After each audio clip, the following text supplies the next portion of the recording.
Hello guys, welcome back to our channel एजुकेबर और आप सबका स्वागत है फिर से हमारी एक नई शानदार वीडियो। आज की वीडियो होने वाली है most important thinkers of WPT, that means western political thought. बहुत सारे बच्चों का मेरे पास मैसेज आया था टेलीग्राम पर भी और पर्सनली भी कि उनको थिंकर्स से रिलेटेड वीडियो चाहिए। जिस तरीके से मैंने पॉलिटिकल थ्योरी और बाकी इंडियन कॉन्स्टिट्यूशन, पब्लिक एडमिनिस्ट्रेशन, इन सब के ऊपर वीडियो डाली है कि आपको उनमें से क्या क्या इंपॉर्टेंट टॉपिक्स पढ़ने हैं। तो बच्चों का मानना था कि इस तरीके से मुझे डब्ल्यूपीटी और आईपीटी की वीडियो भी लानी चाहिए उनको हेल्प करने के लिए कि कौन कौन से मेन इंपॉर्टेंट जो है डब्ल्यूपीटी थिंकर्स हैं और आईपीटी थिंकर्स हैं और उनके कौन कौन से मेन कंसेप्ट हैं जिनसे 100% क्वेश्चन जो है एग्जाम में पूछे ही जाते हैं। तो ये मैंने जो भी पेपर्स अब तक एनालिसिस करे हैं उन सब के बेसिस पे बनाई है कि कौन से वाले थिंकर्स से कुछ टाइप के कंसेप्ट से ज़्यादा क्वेश्चंस आ रहे हैं। तो प्लीज़ वीडियो को एंड तक वॉच करना और पसंद आए तो प्लीज़ लाइक, कमेंट और अपने दोस्तों के साथ शेयर करना बिल्कुल मत भूलना। आज की वीडियो है डब्ल्यूपीटी के बारे में, यानी कि वेस्टर्न पॉलिटिकल थॉट के जो थिंकर्स हैं, वेस्टर्न थिंकर्स हैं, उनके बारे में। नेक्स्ट वीडियो आईपीटी के बारे में लेकर आऊँगी मैं, जो कि इंडियन पॉलिटिकल थिंकर्स हैं, भीमराव अम्बेडकर वगैरह, जो इंडियन पॉलिटिकल थिंकर हैं। और ये आज की डब्ल्यूपीटी के बारे में। तो ये जो भी मैं इन थिंकर्स बताऊंगी वो आपके जेएनयू डीयू के एमए एंट्रेंस एग्जामिनेशन के लिए, यूजीसी नेट के पॉलिटिकल साइंस के लिए और यूपीएससी ऑप्शनल के लिए बहुत बहुत बहुत ज़्यादा इंपॉर्टेंट होने वाले हैं। तो प्लीज़ वीडियो को स्किप मत करना, लास्ट तक वॉच करना और पसंद आए तो प्लीज़ दोस्तों के साथ ज़रूर शेयर करना। और उससे पहले मैं आपको एक बात बताना चाहूँगी कि अगर आप चैनल पर नए हो और अब तक सब्सक्राइब नहीं किया है तो आप ही का लॉज है, प्लीज़ फटाफट सब्सक्राइब कर लो। कुछ ऐसी अमेजिंग वीडियो हमारे चैनल लेकर आता रहता है और सारी एंट्रेंस एग्जामिनेशन से रिलेटेड जितनी भी अपडेट होती हैं, चाहे वो एडमिट कार्ड को लेकर हो गई, डेट्स को लेकर हो गई, नोटिस को लेकर हो गई, सबसे पहले आप तक पहुंचाते हैं। तो प्लीज़ अगर सारी खबरों को आप सबसे पहले पाना चाहते हैं तो प्लीज़ चैनल को सब्सक्राइब जरूर कर लेना, आगे जो बेल आइकन है उसको प्रेस कर लेना ताकि आपको हमेशा लेटेस्ट नोटिफिकेशन वीडियो की आते ही झट से आपके पास पहुंच जाए। वीडियो स्टार्ट करते हैं आज की वीडियो।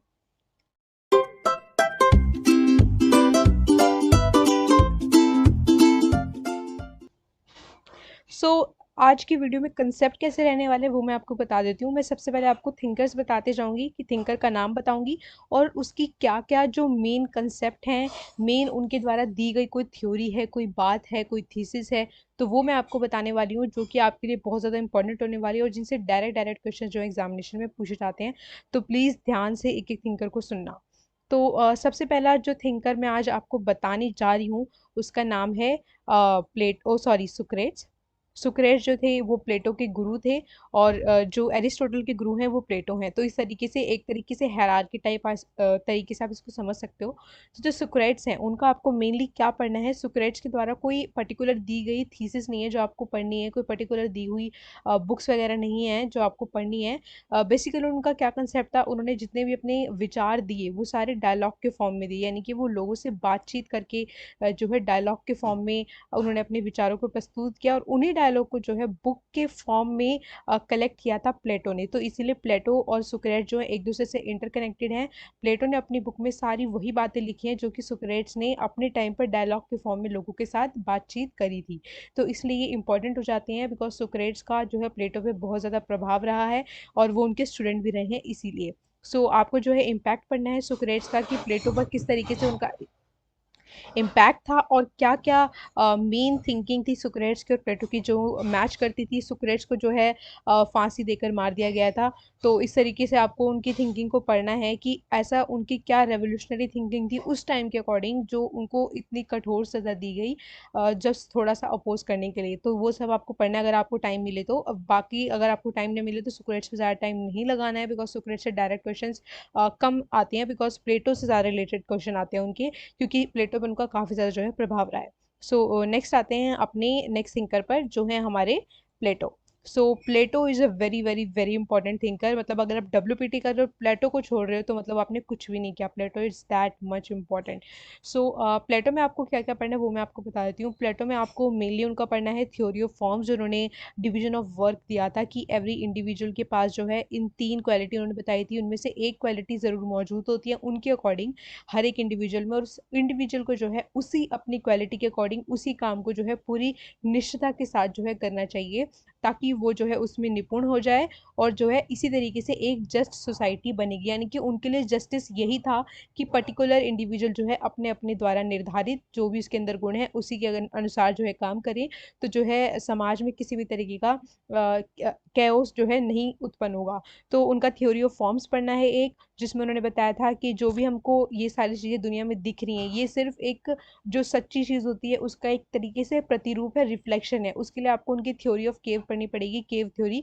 यहाँ पे मैं सब कुछ नहीं समझा सकती हूँ बिकॉज वीडियो काफ़ी ज़्यादा लंबी हो जाएगी, लेकिन उसमें एक तरीके से मैं आपको डिक्टेट करके एक थोड़ा सा कंसेप्ट बता देती हूँ। उसमें क्या था, एक केव होती है और केव के नीचे कुछ लोग होते हैं जो एक मशाल के साथ बैठे होते हैं। उस मशाल के आगे एक ऑब्जेक्ट रखा होता है जिसकी मशाल से जो है जो रोशनी पैदा होती है उससे उसकी जो छाया है वो दीवार पे नज़र आती है। तो प्लेटो का क्या क्या कहना था कि जो हम चीज़ें देख रहे हैं ये सिर्फ एक रिफ्लेक्शन मात्र है, ये असली चीज़ें नहीं है। एक असली जो चीज़ है वो बाहर की दूसरी दुनिया में है। दूसरी दुनिया का मतलब था जो कि जहाँ पे बहुत सारा लाइट है, और उस दुनिया तक पहुँचने का जो रास्ता है वो सिर्फ एक फिलोसफर ही जो है लोगों को दिखा सकता है। तो उस केव में क्या होता है, एक इंडिविजुअल जो है काफ़ी ज़्यादा मेहनत करने के बाद ऊपर तक पहुँचता है और उसके बाद जाके जो है उसको बड़ी सी रोशनी दिखाई देती है और वहाँ पे उसको सारी की सारी चीज़ें जो है विजिबल हो जाती हैं। तो वो होता है फिलोसफर किंग।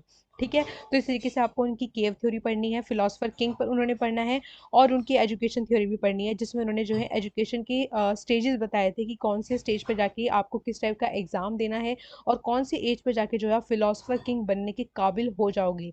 तो Plato is a very very important concept. तो प्लेटो के जितने भी सारे कंसेप्ट है वो आपको ज़रूर ज़रूर ज़रूर पढ़ के जाने हैं। सो नेक्स्ट चलते हैं अपनी नेक्स्ट थिंकर की तरफ, जो है हमारे एरिस्टोटल। एरिस्टोटल भी अगेन इंपॉर्टेंट है। उनका distributive justice very very very important, बिल्कुल भी स्किप मत करके जाना। डिस्ट्रीब्यूटिव जस्टिस उन्होंने जो दिया था वो जरूर पढ़ के जाना है। और उनका जो स्लेवरी पे कंसेप्ट था, उनका मानना था कि slavery is a natural, because जो स्लेवरी में लोग लगे हुए हैं, जो लोग नौकर हैं, उनके पास वो नौकरशाही इसीलिए है एक तरीके से बिकॉज उनके पास जो है शासन करने की गुणता नहीं है, यानी कि उनके पास इतने अच्छे आप कह सकते हो क्वालिटीज़ नहीं है कि वो शासन कर सके, तो इसलिए जो है स्लेवरी उनके लिए बेस्ट है। तो ऐसा एरिस्टोटल का मानना था और वो इसको नेचुरल मानते हैं। उसके बाद नेक्स्ट है आपका निकोलस मैकियावेली, जो कि बहुत बहुत बहुत इंपॉर्टेंट थिंकर है। इनको एक तरीके से उस टाइम का जो है मॉडर्न थिंकर भी कहा गया था, बिकॉज एक तरीके से इन्होंने सेकुलरिज्म का कंसेप्ट दिया था। डायरेक्टली उन्होंने सेकुलरिज्म का कंसेप्ट नहीं दिया था, लेकिन उनकी जो थिंकिंग थी वो सेकुलरिज्म से काफ़ी ज़्यादा मैच करती है, इसलिए उनको जो है अपने युग का शिशु भी कहा जाता है हिंदी में। और एक तरीके से मॉडर्न थिंकर भी उस टाइम का मॉडर्न थिंकर माना जाता है जिनसे मॉडर्न थिंकिंग की शुरुआत हुई, ऐसा माना जाता है। तो इसलिए ये एक तरीके से कड़ी की टाइप बन जाते हैं एंशियंट और मॉडर्न के बीच में। तो इसलिए जो है मैकियावेली बहुत ज़्यादा इंपॉर्टेंट हो जाते हैं। उनकी मॉडर्न थॉट इसलिए सॉरी, उनके मॉडर्न थॉट इसलिए थे बिकॉज उनका क्या मानना था कि जो चर्च है वो स्टेट के लिए हानिकारक है, वो जो है स्टेट के डिग्रेडेशन का एक कारण बनती है, और जो है धर्म का राजनीति से संबंध नहीं होना चाहिए।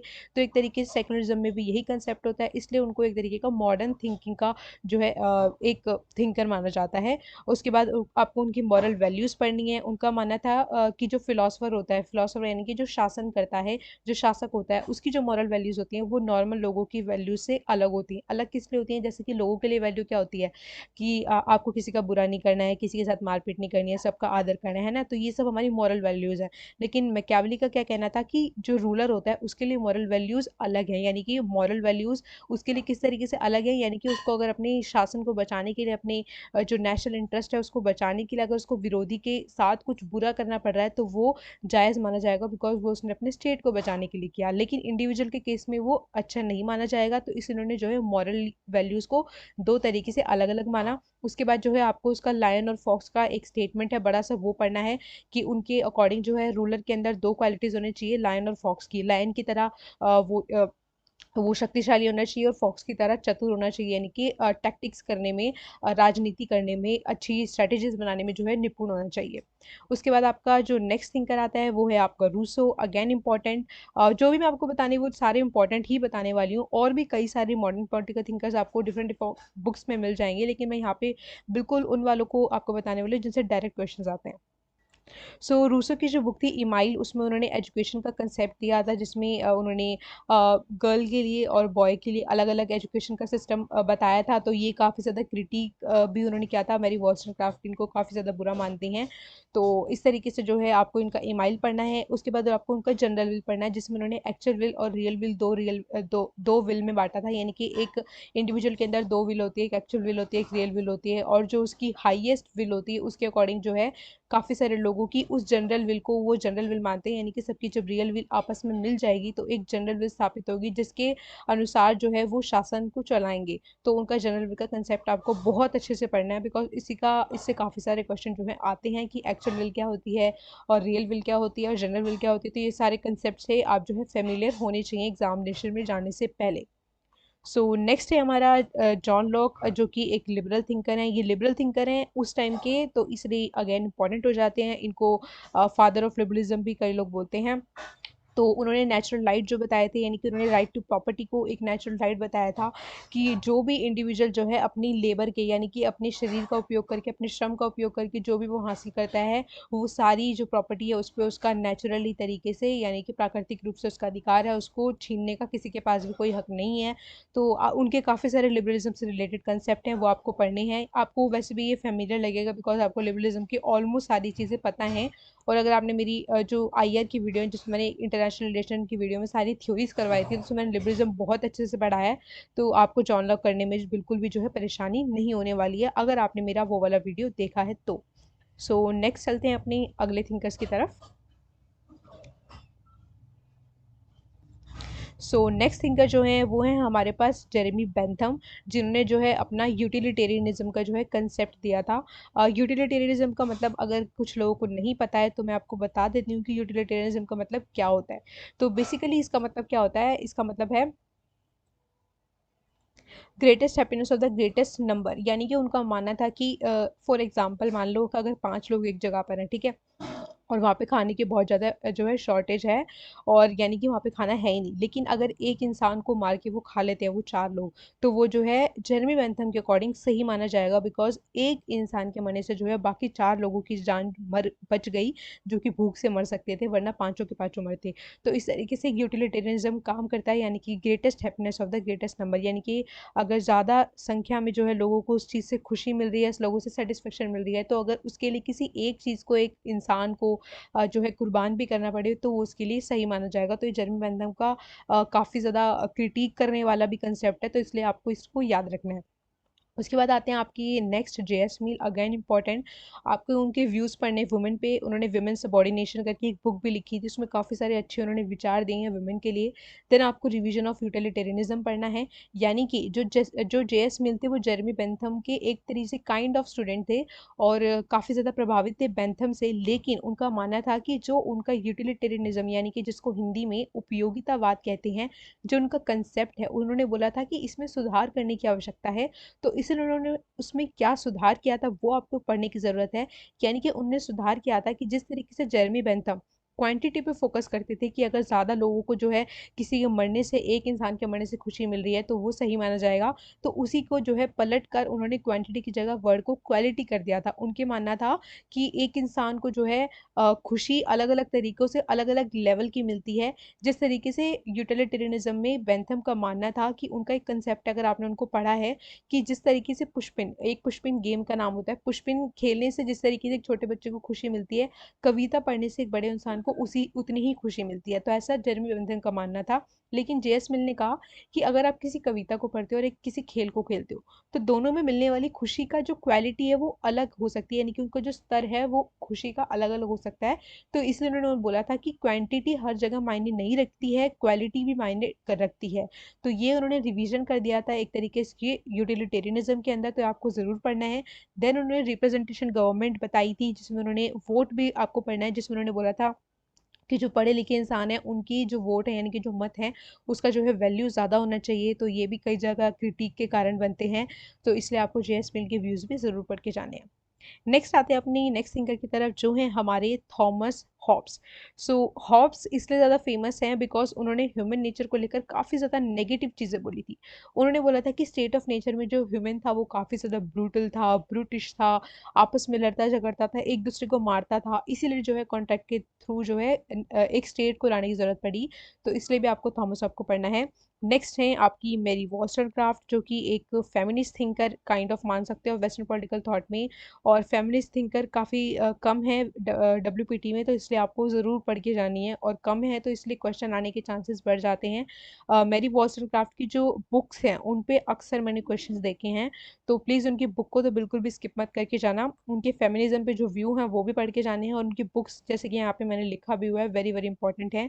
और बुक्स के पूरे पूरे नाम भी पूछे जाते हैं। कई बार क्या करते हैं बच्चे हाफ नाम पढ़ जाते हैं, और जो है क्वेश्चन मैंने देखे हुए हैं कि पूरा टाइटल पूछा जाता है। अगर बुक कोई लंबी टाइटल की है तो पूरा जो है टाइटल पूछा जाता है, तो आपको पूरी बुक का नाम पे ध्यान देना है और उसकी पब्लिकेशन ईयर पे भी ध्यान देना है।